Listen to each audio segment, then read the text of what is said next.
Hey, it's Mark Ferguson with Invest for More, and I'm standing outside one of the coolest four-level houses I have ever seen. So once in a while, I do videos on cool houses I see, interesting houses I see, and this one definitely qualifies.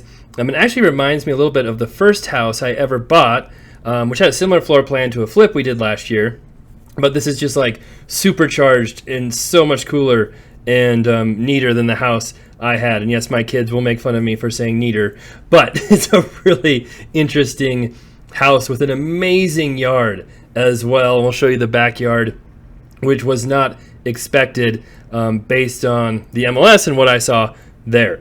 So usually, we show videos of our house flips. We've got quite a few of those going on. My commercial rentals, residential rentals, businesses. We've got a couple laundromats, car wash, liquor store, and crazy stories like the Cleveland eviction tenant fiasco I've been going through. But I also like to show really interesting properties like this. And I saw this come up for sale. My wife actually showed it to me. She saw it before I did.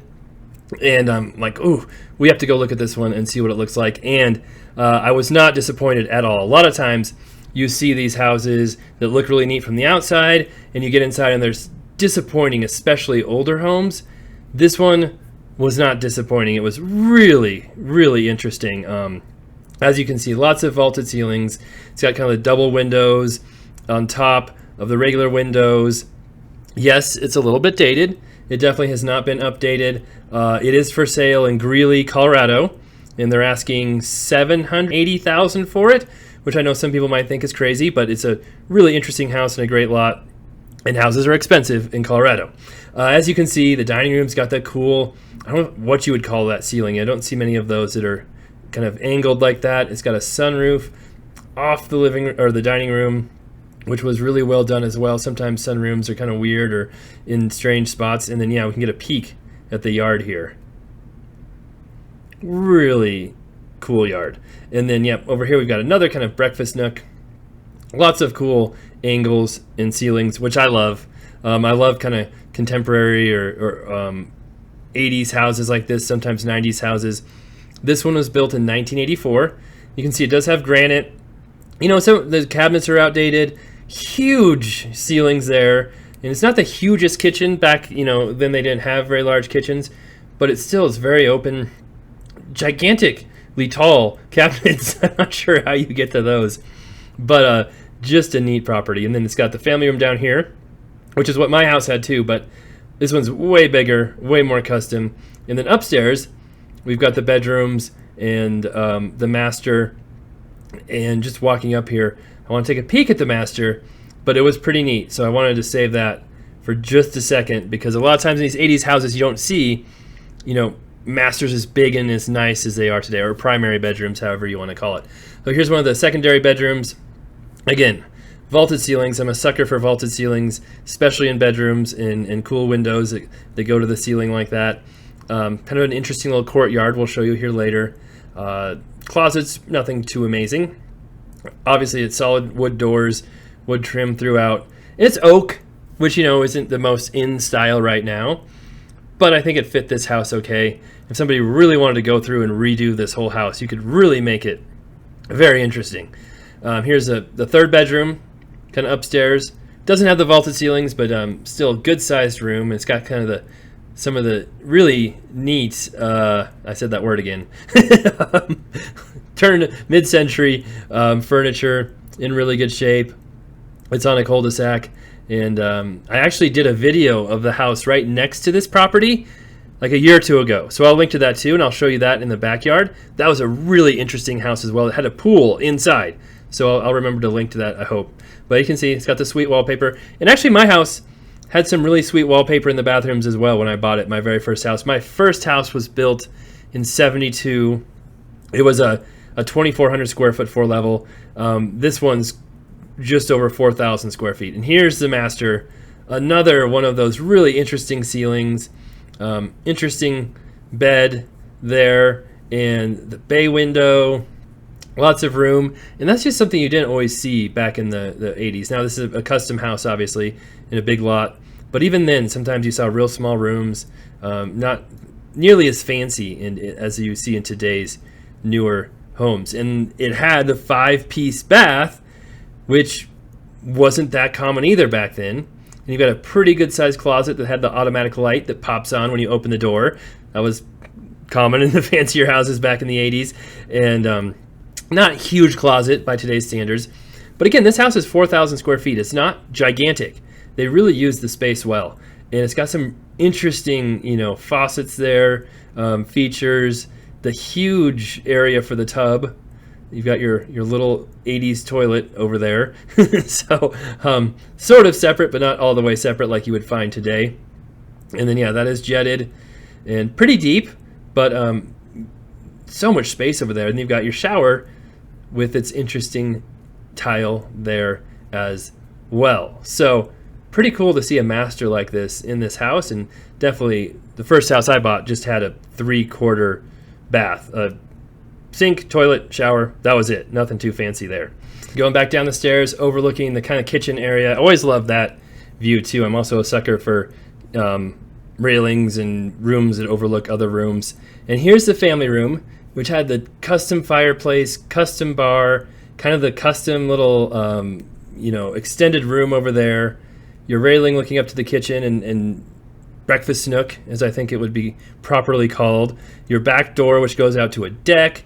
And just a very neat room. And these are at least, I think they're 9-foot ceilings. So it had tall ceilings for a lower level as well, which was very rare back then to find, ceilings that tall in your lower level or your basement. I don't know if it does have a basement too. I don't know if the basement had high ceilings, but we'll see when we go down there. Of course, you've got closets all over. Oh, sweet stereo system. You've got your bathroom wallpaper with amazing elephants, which my daughter, who's 4, loves. And the tubs, they had small, very shallow tubs back then. But, there's a lot of things you could fix and update in this property, make it really, really cool. Or you honestly could leave it the same, maybe change out the flooring a little bit, and it'd be pretty neat as well. So, I said that word again. Anyway, here's the laundry room, which again, back then to see a huge laundry room like this was pretty rare. Mine definitely did not have that in the garage. It is very strange. We'll show you here later in the video. If you remember the front of the house, it had a 3-car garage. It's only got 2 bays here and no way to get to the other bay. There's not a door over there. There's just a door on the outside, and it was locked, and I didn't have a key for it. So there's a mystery garage in this house. And then here we had kind of like an office. It sort of has a closet, but I think I was just counting it as an office. And then you've got your little exterior door to a little courtyard or your trash receptacles, recycling, all of that. But that's kind of a neat little feature as well, where if you really wanted to have like a separate little business or something, not that the city would love that, but you've got your separate entrance right there into a little office. The city doesn't like a lot of things though, so sometimes you just kind of, well, I won't talk anymore about that. So anyway, here we go. We're going to head back towards the basement. So yes, it is a 4-level. It just keeps going and going. Like I said, it felt so much bigger than 4,000 square feet, but I checked the assessor and public records, and they all kind of agreed that's how big it was. And this was just a normal 8-foot ceiling. And then again, this is kind of under the sunroom, which was on the main level, the kitchen area. And then we have another bathroom down here, which again is mostly, I think it's still from its 80s glory. It looks like most of this was finished about the same time. And you can see this one has got dual shower heads. That was very fancy back then, especially for a basement shower. And you've got another bedroom here. So quite a bit of room. Like I said, it's pretty well laid out. And good sized rooms. All the rooms are good sized. Lots of closets, big windows, lots of light. And even in the basement here, it was a walkout basement on a 4-level, which is really, really rare to see as well. A lot of times you see the 3rd level is walkout, but not the 4th level. A couple of furnaces, a couple of water heaters in there, nothing too exciting. And then we've got storage back here, which is always nice as well. And you can see that goes back a ways. All right, so now we're going to show you the yard, which is absolutely beautiful and just amazing. So we're back on the 3rd level in that family room with the fireplace. and this is going out onto that deck, covered patio, which my house had too, a deck, and not as nice as this. And then you can see that's the 4th level walkout area over there. And interestingly enough, this is actually 2 lots. So I was wondering about that because the MLS said it only had 0.28 acres, which is just over a 1/4 acre. And I'm like, this is way bigger than that. And then I looked it up on the assessor and saw there's a full extra lot that was owned by the same person. Obviously, it's all connected to this house. You can see the extra door there for the 3rd car garage that I didn't have a key to. So maybe there's a Ferrari in there, or Lamborghini or something that comes with the house. Probably not. And that's the house I did a video of before that had a huge pool, was really interesting. I'll link to that below. Someone had bought that, fixed it up some, and had been trying to resell it, but I don't think it's sold. But here's this yard. I said the lot actually ended like right about right here. And then this whole area back here is another extra lot, which is at least another 1/4 acre, if not more. Really well maintained with the trees and this path going all around it. Just rare to see something like this in our area here in Colorado. You know, sometimes you see it, but just not like this with the sidewalk and all the mulch and trees, and everything was done so well. It was, you can see the house from the back right there, and it's a cool looking house from the outside as well, which is another reason I liked it. But like I said, sometimes those cool looking houses from the outside are very disappointing on the inside. This is sort of weird. This actually goes to like another neighborhood, cul-de-sac, and from what I can see, the lot goes all the way to the street, but then it's got concrete, like a driveway, that the other cul-de-sac just uses for parking. So I don't know if that's an agreement with that cul-de-sac or the city, or how that works out, or if it just happened over the years to work out that way. But that was interesting how that was set up.